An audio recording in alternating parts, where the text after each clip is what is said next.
Assalomu alaykum. Hurmatli hamkorlar, hozir sizlar bilan SafePal kashlogini qanday o'rnatib olamiz shu haqida video darslik qilaman. Demak, SafePal kashlogini siz o'sha iPhone'larda bo'lsa App Store orqali yoki Android'larda bo'lsa Google Play Market orqali va misol Huawei, Honor modellari bo'ladigan bo'lsa, ularda o'sha app o'zining galereyasi bor. Man o'sha ilovalarni, prilojeniyani yuklab oladigan joydan yuklab olganimizdan keyin demak bizda mana SafePal yuklab olingan. Biza ilovani ustiga bosamiz kashlogini o'rnatish uchun. Demak, bizaga Sozdat новый кошелек. Agar siz bundan oldin SafePalni foydalangan bo'lsangiz, uni o'chirib tashlagan bo'lsangiz, misol seed frazalar bor, qayerdadir ishlatgansiz, pastda mana добавить существующий кошелек, ya'ni oldin bor ishlatib yurgan kashlogingizning, ya'ni seed frazalari bo'lsa, demak uni ostiga bosib, u kashlogni восстановить qilib chiqarib olishingiz mumkin. Bizning misolimizda bu yangi kashlog bo'ladi. Demak, ustiga bosamiz. Birinchi yuqorida Sozdat новый кошелек. Demak, biz bu yerga o'sha parol qo'yamiz. Ikkinchi marta parolimizni qayta takrorlaymiz. Agar sizlarda o'sha Touch ID bo'ladigan bo'lsa, o'sha отпечаток пальца bo'ladigan bo'lsa, demak uni kiritasizlar. Ya'ni o'sha xavfsizligini oshirish uchun. Keyin bizda mana bunday ma'lumot keladi. Ya'ni защитить свой кошелек, надежно сохранив мнемоническую фразу. Это уникальный набор слов, единственный ключ к доступу к вашим активам. SafePal не хранит и не может восстанавливать его в случае утери. Demak, biz hozir Sozdat rezervni ключ kopiya qilganimizda bizga o'sha seed frazalar beriladi. O'ziga xos 12 talik o'sha seed fraza. Demak, ularni albatta biz biror joyga yozib olishimiz kerak va ishonchli joyda saqlashimiz kerak. Screenshot yoki qayerlargadir избранныйga saqlab qo'ymanglar. Chunki yozib olingan narsa har vaqtda nima qilasiz, uni topasiz. Siz telefoningiz udalet bo'lsa, o'chib ketsa, yana ilovani yuklab olib, o'sha seed fraza orqali nima qilasiz? Kashlogingizni tiklab olasiz, ya'ni восстановить qilasiz. Demak, Sozdat rezervni kopiyani ustiga bosamiz. Bizda ikkita variant beradi. Sozdat rezervni kopiya va Google Drive va Sozdat rezervni kopiya вручную. Pastdagisi. Demak, biz Sozdat rezervni kopiya вручную ustiga bosamiz. Chunki biz yozib olishimiz kerak.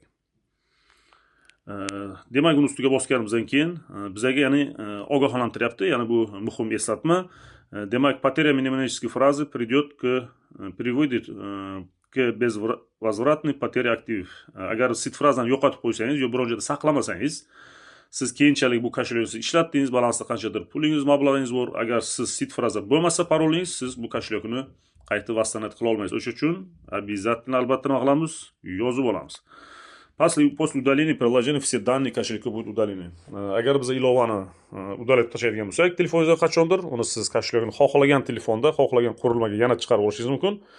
Demak, nima uchun? Chunki hamma данныйлар udalib bo'ladi. Seed frazangiz bo'lsa, siz qayta buni xohlang даже MetaMask yoki Trust Walletga o'sha SafePalingizni generatsiya qilib, misol seed fraza orqali восстановить qilishingiz ham mumkin.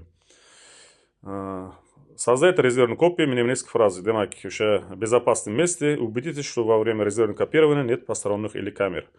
Demak, bu rezervni kopiyani demak saqlanib qo'ying, xavfsiz joyga deyilyapti va bu rezervni kopiyani yozayotgan paytimizda ahamiyat bering. Ya'ni посторонних kimdir begona, kimdir yoki qaysidir kamera rasmga olmaslik kerak, ya'ni seed frazaningiz kimgadir dostupli bo'lmasin.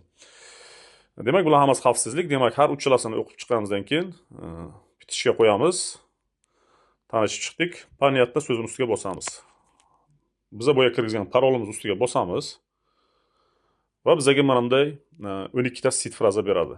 Bu 12 ta seed frazani har bitta harflarini xato qilmasdan nima qilamiz demak? Bitta biz buni yozib olishimiz kerak. Yana aytaman, screenshot yoki screenshot qilishning iloji ham yo'q baribir. U imkoniyatni hozir oldindan bo'lardi. Demak, screenshotni saqlash mumkin emas yoki избранныйga qayergadir yozib qo'yish bu ham xavfsiz. Misol, o'sha uchun nima qilamiz uni har bittasini xato qilmasdan, mana shu masalan birinchisi fetch, sold, spill, mana shuni 12 ta raqam qo'yib, har bitta raqamda qaysi so'zlar bo'lsa, ularni yozib olamiz ishonchli joyga va xavfsiz joyga saqlaymiz. Demak, bularni yozib bo'lganimizdan keyin Dalее tugmasini ustiga bosamiz.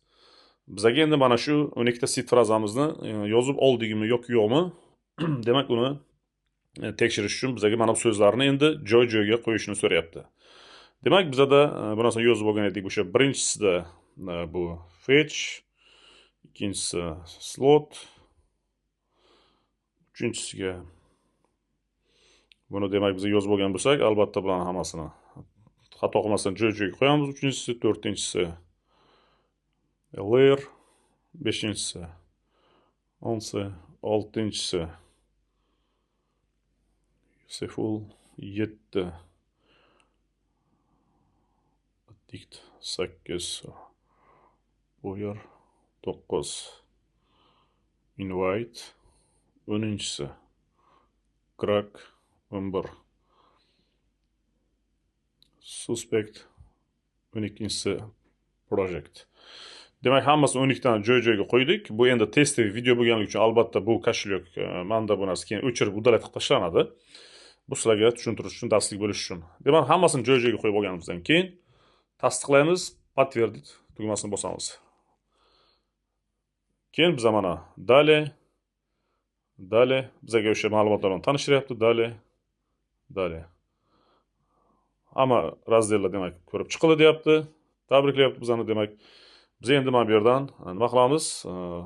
O'zimizga o'sha kerakli bo'lgan kriptoni saqlash yoki obmen qilish yoki jo'natish BNB setida, misolda USDT, Bitcoin, Ethereum setlarida bemalol endi nima qilamiz? Biz foydalanamiz. Demak, koshelogimiz o'rnatildi. Hammasi to'g'ri. Keyingi darsliklarimiz xudo xolasa ularni kuzatib boringlar. Albatta sizlarga foydali bo'ladi.